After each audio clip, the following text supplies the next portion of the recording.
Welcome back, engineering leaders, to this explainer.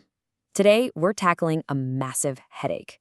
You know the one? It keeps basically every engineering manager, VP, and CTO tossing and turning at night. I'm talking about that agonizing balancing act. How do we modernize our systems and ship features quickly without totally bringing down production? Look, if you've ever lost a weekend to a frantic deployment war room or, stared bleary-eyed at a monitor at 2 a.m. praying a new release doesn't crash the whole app, well, you know exactly what we're talking about today. We're unpacking an incredible piece of analysis by Sudhir Verma called Managing Technical Debt, the Hidden Cost of Fast Delivery. We're going to see exactly how the absolute best engineering teams out there manage to balance that need for speed with bulletproof stability. So let's just kick things off with a pretty big question. What is the single most underrated tool for managing technical debt? Just think about your own tech stack for a second. Your brain probably jumps straight to some shiny new architectural pattern, right?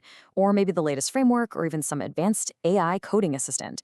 But actually, according to the source material, the answer isn't a new piece of code at all. It's not a fancy refactoring tool either. Okay, let's dive into this. The answer is Canary deployments. Yeah, a deployment strategy, not a code-level fix. It's such a fascinating concept. And if you're wondering about the name, it actually comes from that old mining practice of bringing a literal canary down into a coal mine. Because the birds were super sensitive to toxic gases, they'd show signs of distress way before the miners were in any real danger. They were a living, breathing early warning system.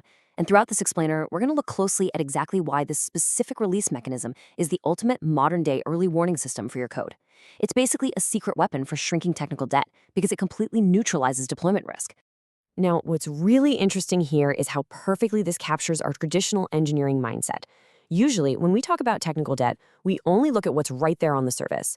We think about the daily grind, refactoring messy logic, tweaking architecture, slogging through library upgrades, and finally ripping out that ancient legacy code, right? These are the standard chores. We all know them, we expect them, we can easily spot them. But here's the thing. Treating tech debt strictly as a code problem completely misses a massive, hidden, behavioral issue lurking just beneath the surface. The source material presents this huge foundational shift in how we need to view that underlying mass of debt. It says there's a hidden reason technical debt keeps growing. Teams are afraid to deploy change. Just let that sink in for a second. Teams are afraid to deploy change. It totally reframes the root cause of the whole problem. The debt isn't just piling up because we're rushing to hit aggressive deadlines. No, it's piling up because there is this systemic culture of deployment fear. It's quietly but powerfully holding your engineers back from making the improvements they know they need to make. And you can actually see this fear manifest physically in a team's day-to-day workflow. Because the system feels like this precarious, giant Jenga tower just waiting to topple over, teams start literally dodging the work. They postpone essential upgrades. They actively avoid refactoring critical, load-bearing services. Because, well, pulling out one block might bring the whole shebang crashing down. And worst of all, they just keep slapping temporary workarounds on top of an already fragile system. Basically, the sheer terror of breaking production paralyzes the team from doing any meaningful cleanup. And this brilliantly illustrates why we need a completely new blueprint. Look, if a culture of fear has your engineers frozen in place, completely unable to modernize, then deployment safety is the only way to break that lock. This brings us straight to the strategic advantage of the Canary blueprint. It directly targets and completely eliminates the deployment risk that's causing all your technical debt to stagnate and grow in the first place. So how do we actually build that safety? Let's walk through the exact mechanics of a safe Canary rollout. Instead of exposing your entire user base to a massive sweeping change, you calmly, methodically route just 5% of your traffic to the new version. This is what we call blast radius containment. If things go sideways, 95% of your users don't even notice.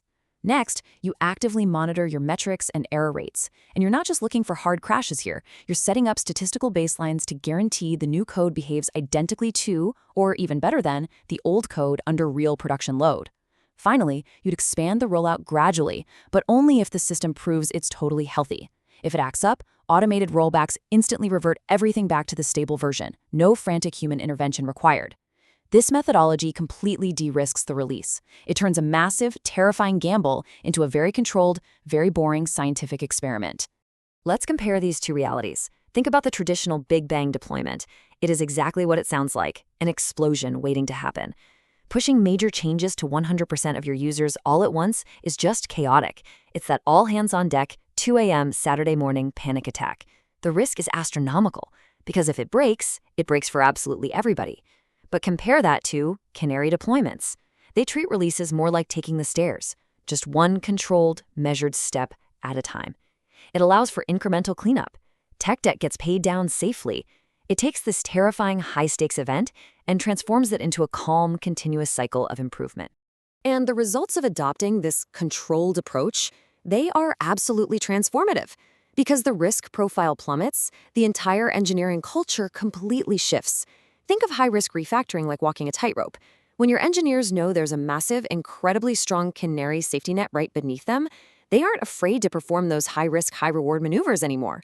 Suddenly, teams are actually willing to upgrade those ancient Java and framework versions. They get the confidence to rip out and replace clunky legacy components. They finally have the bandwidth to modernize the architecture and safely refactor the really scary modules.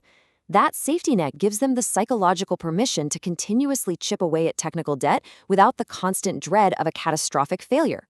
So the crucial point is this, and this is a big takeaway for every engineering leader watching. Technical debt isn't just bad code. It's anything that makes future change slower, riskier, or more expensive. Wow, that completely redefines the whole landscape, doesn't it? It forces us to look way beyond just the code base itself and really scrutinize the deployment pipelines delivering that code. Basically, if your pipeline is risky, that risk is technical debt. Think of your deployment pipeline as the engine of your engineering team. A lack of deployment safety mechanisms, that is a massive, heavy anchor chained right to that engine. It genuinely doesn't matter how fast you want to go or how absolutely brilliant your developers are. If you can't deploy safely, you cannot iterate safely. Missing a safety net like a Canary release process isn't just, an operational preference. It's not a nice to have. It is a fundamental structural flaw that is actively holding your whole organization back. Your debt is going to inevitably compound simply because the friction to fix it is way too high. Which brings us to what the very best organizations are actually doing to drive this massive cultural shift. They understand that deployment safety is the absolute bedrock of a modern engineering culture, so they invest heavily in 5 key areas. First, CI/CD automation, getting error-prone human hands out of the build process. Second, feature flags, letting them toggle features on or off without redeploying a single line of code. Third, deep observability, so they can actually see system health in real time. Fourth, the star of our show, Canary deployments, to contain the blast radius of any bad change. And finally, lightning-fast rollback strategies, ensuring that if things do break, recovery takes seconds, not hours. When you make these investments, change becomes safe. And when change is safe, paying down technical debt just naturally becomes a continuous, stress-free habit. We're going to wrap up this explainer with a question for you to take directly back to your team today. How does your organization approach high-risk refactoring and production rollouts right now? Are you relying on hope and a Big Bang prayer? Or are you using concrete safety mechanisms to make continuous improvement a reality? It is definitely time to evaluate those deployment pipelines. Because remember, you can't build the products of tomorrow if your team is terrified to deploy today.